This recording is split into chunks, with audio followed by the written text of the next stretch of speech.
You may all know me as a YouTuber. Maybe you know me for my songs, so maybe like know me as a singer. But what you don't know about me is that I am also an author. Yes. I watched this YouTube video of this girl reading her diaries from like 3rd grade as if they were like distinguished literature, and I thought it was the funniest thing ever. I was dying the whole time, and I was like, oh my gosh, that would be so cool. But like all the diaries that I have are like super serious and sad. When I was little, for some reason I was like just super like emo. I had to write everything like, oh my gosh, and this happened. And I just don't want to read that online because it's just depressing.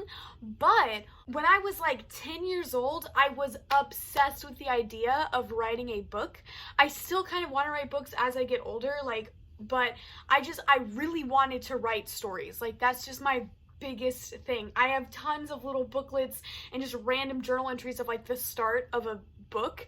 I had no clue how to write books, but I have found this little booklet when my mom was going through my old school stuff, and this is a book that I attempted to write when I was 10 years old, and oh my gosh, I read the first few sentences and I was like, this is a video. This has to be done. I need to make this a video because it is so amusing to me. I think my favorite part is that it's in like one of these crappy little notebooks. I had originally was going to use it as like a notes, and then I just put a huge X across that and then put The Mysterious Thief Part 1 by Allie. Like, I genuinely thought that this was part 1. There was more to be told. I didn't even finish this book. Like, it's not even. I was like, yeah. Part 1. There's more coming, baby. Get ready. It's a whole series. So I just thought it would be fun to read through some of this with y'all.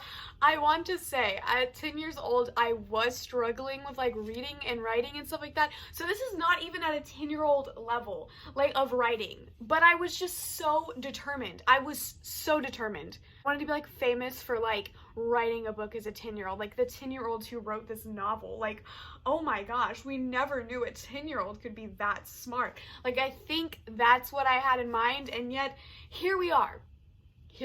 So yeah, let's just get right into this. I am so afraid. I don't even remember writing this. I don't even remember the plot. Mysterious Thief, book 1. So I say part 1 on the front of it, and I say book 1 on the inside of it. Very consistent, as you can tell.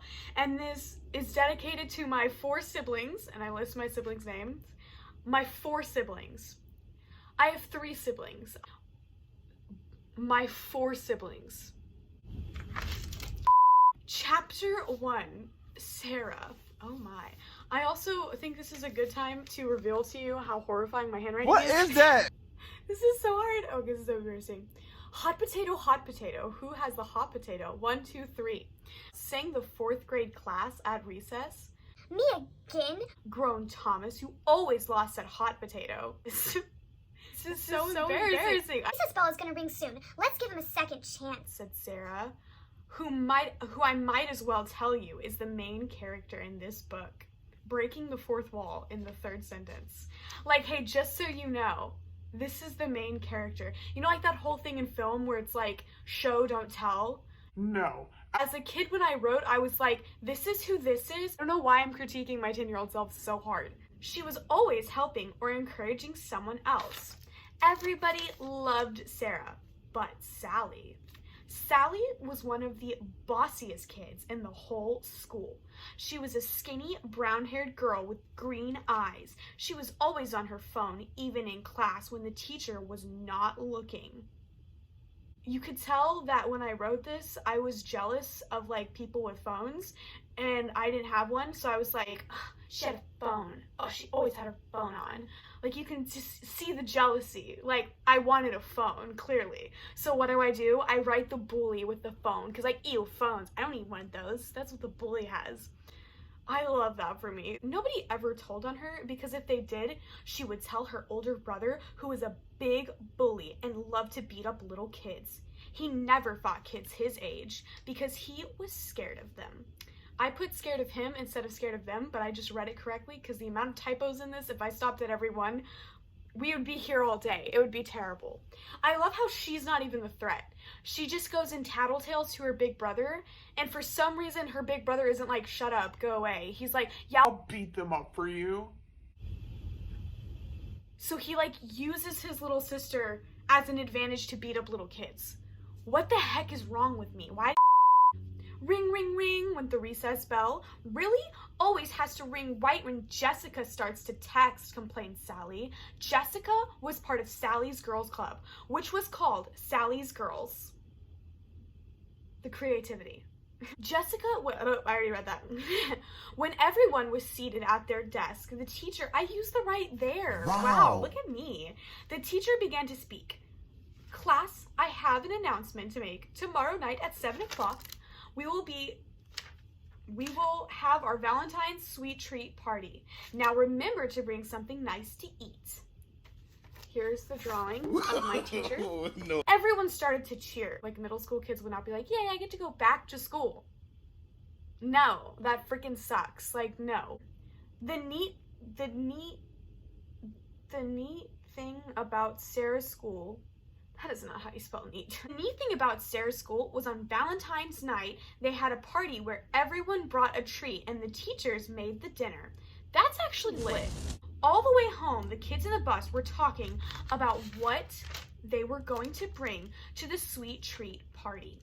I want to emphasize that I put sweet tweet instead of sweet treat here. I'm bringing heart cupcakes with little sayings on it. Heart spelled H-A-R-T. That's how you spell it, said Sarah, licking her lips as she did so. Wow, I can't even read my own handwriting at this point. You're just copying the little heart candy, said Sally in a bossy tone without looking up from her phone. No, I'm not copying the heart candies because my treat is not hard candies, it's cupcakes, said Sarah. Okay, Sarah, go off. She's like, actually, no, hard candies are hard and my things are cupcakes, which are cupcakes. Thank you. Why is Sarah so petty? Like, Sarah's supposed to be the main character. Why is Sarah supposed to be the main character? Like, I don't want to root for Sarah. She's a butt. Like, everyone gasped. Nobody ever talkied back to Sally. What did you say? Screamed Sally, looking up from her phone. In 1 second, Sally jumped on Sarah and started to scream and hit her. Oh my gosh. Now, Sarah, being the only girl in her family who is made of 8 boys and did not cry, all she said was, Bus driver, Sally is beating me. Beating spelled B-E-E-T-I-N-G. And that's the end of the chapter. Chapter 2, Sally goes to the principal. Sally's in trouble. By the time Sarah got home, the kids in the bus were still talking about the fight. They had never heard anyone talk back to Sally before or seen Sally punch someone. They're talking about it on the same bus drive home.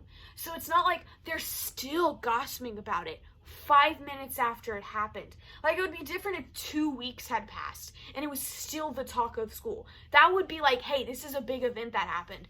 But it's like it's 5 minutes later. Like, it's on the bus drive home where the fight happened.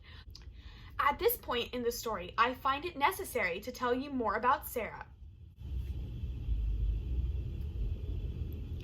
9-year-old 4th grader with bright blonde hair and bright green eyes. I so far have 2 characters with green eyes. You want to know why? Because I was obsessed with Harry Potter. And what color are Harry Potter's eyes? Green. Therefore, all characters, I always wrote them with green eyes. Large frame glasses, because I wore large frame glasses as a kid. So when she arrived at home, she realized she did not have her key. That's strange. I remember putting the key in my pocket. Then a horrible thought came into Sarah's mind. Maybe when Sally attacked her, the key might have fell out. Grammar. Of her pocket, and one of her gang had taken the keys. That was why Sally hit her instead of going to her brother. So, Sarah's initial thought isn't just, oh, I dropped my key or I lost my key. No, her thought was, Sally and her gang premeditatively set up this fight so that the key would fall out of her pocket so that Sally's gang, who hasn't even been introduced, just briefly mentioned, could take the keys. Also, the fact that key and keys gets interchanged as if like it's fine. Like, is it keys or is it a key? Like, did she lose a key or did she lose keys? If y'all guys like this video and you want to figure out what happens with the keys, let me know, because this is so freaking funny to me. Cannot wait to edit this video. I'm gonna just toss that over there. Yeah, thank you guys so much for watching. If you enjoyed this video, leave a like, and however many likes I get this, let's say if I get 10 likes on this video, I will do a part 2, either of that book, or I'll read you one of the other books I've written. There's so many little things that I just wrote as a kid, and I really thought like I was an author. Like, I thought that was gonna be read by a publisher and everyone was gonna be like, the art. Yeah, I'm so glad to be back posting. The reason why I wasn't posting is because I was at my grandma's house on vacation, but I'm back here now, back to posting, baby. I feel like I say that in every single video, but technically every single video I am back to posting. So, you know, there's honesty there. Thanks for watching. I'll see you guys in my next video. I hope you have a blessed day and that you stay safe. Bye.